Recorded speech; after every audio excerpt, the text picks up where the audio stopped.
I had a wonderful experience with a client this week that had a major breakthrough, and I obtained her permission to share her story because it really touched my heart.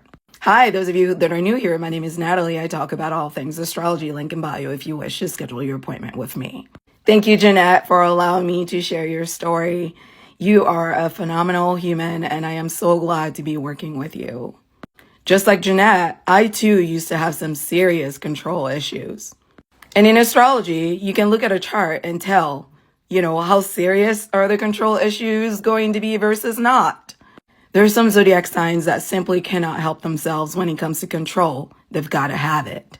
Because I used to work as a mental health therapist, I'm well aware that people who struggle with control issues oftentimes come from family backgrounds where there's a lot of mental health issues, substance abuse issues, where they were not loved unconditionally, where they were often on the tightrope, often judged and criticized by their parents, and they suffered a lot of abuse or neglect.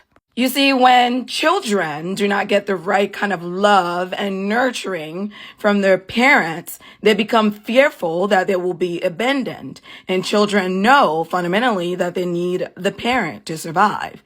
Infants know that they need milk to survive. They know they need to be changed. They don't yet know how to do any of that. So they trust the parent to provide that for them. When the infant child learns that under certain circumstances, the parent rejects them, they become fearful.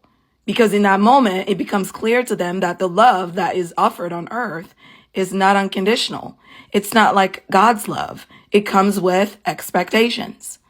So if you struggle with control issues, I want you to know it's not your fault. You didn't do anything wrong. This is the environment that you were raised in. It's your past. It's your background. It's your history. That is your coding. It's your genetic coding. You can unlearn it. What Jeanette finally learned this week is that control is an illusion. It's a dream. It's not real.